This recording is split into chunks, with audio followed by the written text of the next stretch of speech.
Ya, Erwin, berdasarkan pemantauan kami, imbas aksi demonstrasi untuk menolak Undang-Undang Omnibus Law kemarin yang sempat berujung ricuh, berdampak pada kerusakan dan juga merusak fasilitas sarana dan prasarana publik.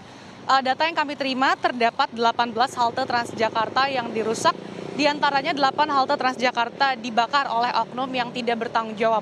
Namun untuk operasional Transjakarta sendiri hingga saat ini masih berlangsung dengan normal, namun memang untuk halte Transjakarta yang dibakar oleh massa kemarin tidak dapat beroperasi dengan baik. Sementara itu berdasarkan pemantauan kami dari tadi pagi, sejumlah petugas dari Bina untuk sarana prasarana DKI Jakarta ini terpantau membersihkan puing-puing sisa kebakaran. Di halte Transjakarta Tosari yang baru ini sendiri, sebagian dari halte Transjakarta rusak parah akibat kebakaran, sementara sebagian memang rusak karena dilempari batu oleh aksi demonstran. Di halte Transjakarta Tosari ini sendiri tidak dapat digunakan oleh masyarakat sama sekali karena memang sebagian gedung ini rusak parah, terlihat puing-puing sangat berserakan, kemudian serpihan-serpihan kaca berserakan, bahkan hanya tersisa kerangka-kerangka bangunan dari halte Transjakarta. Jika berdasarkan pemantauan kami, bahkan logo Transjakarta yang biasanya terdapat di samping halte Transjakarta ini pecah, banyak serpihan-serpihan kaca yang bahkan sampai keluar dari jalan. Kemudian juga separator busway atau halte Transjakarta ini rusak diamuk oleh massa kemarin. Petugas penanganan prasarana ini juga membersihkan puing-puing mulai dari sisa-sisa dari kebakaran sendiri, dan tadi berdasarkan pemantauan kami di dalam halte Transjakarta sendiri ini masih tercium sisa-sisa bau gas air mata yang disemprotkan kemarin, Erwin, dan bisa kita lihat ini sangat hancur. Bekas kebakaran sangat terlihat hancur, tak terbentuk. Mesin-mesin yang biasanya untuk mengetep kartu tidak berbentuk sama sekali. Bahkan kalau dilihat ini hampir merata. Atap-atapnya pun ini sudah hancur, sudah jatuh.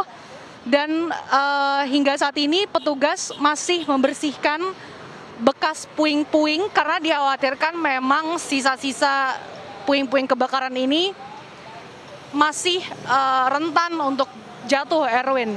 Sehingga ini memang cukup agak berbahaya jika masyarakat awam untuk mendekat ke sini. Namun berdasarkan pemantauan kami, aktivitas masyarakat yang bekerja di sekitar sini masih terpantau normal, lalu lintas pun ini masih lancar.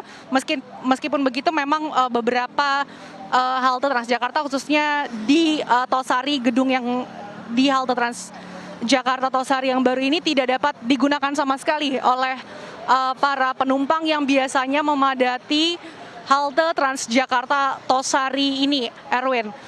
Kemudian juga berdasarkan pemantauan kami di sepanjang jalan MH Tamrin ini, beberapa tembok-tembok gedung bangunan ini dicoret-coret oleh aksi massa demonstran. Bahkan tadi ketika kita menyusuri jalan MH Tamrin, kita sempat melewati gedung Kementerian ESDM, di mana gedung depan Kementerian ESDM di gedung pintu utama ini terlihat pecah karena dilempari batu oleh aksi demonstran pada kemarin. Pagar-pagar Kementerian ESDM pun berdasarkan pemantauan kami tadi ketika kami lewat untuk menuju ke halte Tosari ini, pagar-pagarnya sudah tidak seperti biasanya lagi. Kemudian juga terlihat dari sepanjang jalan Harmoni ketika kita melewati jalan menuju ke halte Transjakarta Tosari ini, di sepanjang jalan banyak coret-coretan dan juga fasilitas sarana prasarana yang hancur karena dirusak oleh massa. Dan menurut Pemprov DKI Jakarta hingga saat ini kerugian yang ditaksir karena kerusakan sejumlah fasilitas dikisarkan 25 miliar rupiah. Dan tadi pagi Gubernur DKI Jakarta Anies Baswedan sempat memantau situasi pasca dirusaknya halte Tosari pada tadi pagi. Berikut pernyataan dari Gubernur DKI Jakarta Anies Baswedan. Susun langkahnya, tapi kita ingin ini berfungsi cepat. Seperti juga kebersihan. Dalam 6 jam semua sudah bersih. Berarti koridor 1 belum bisa dilewati? Bisa, operasi tetap jalan terus, tapi mereka memanfaatkan sisi seberang dari halte ini. Jadi nanti bis yang digunakan adalah bis yang ada pintu masuknya rendah, sehingga warga bisa tetap menggunakan koridor 1.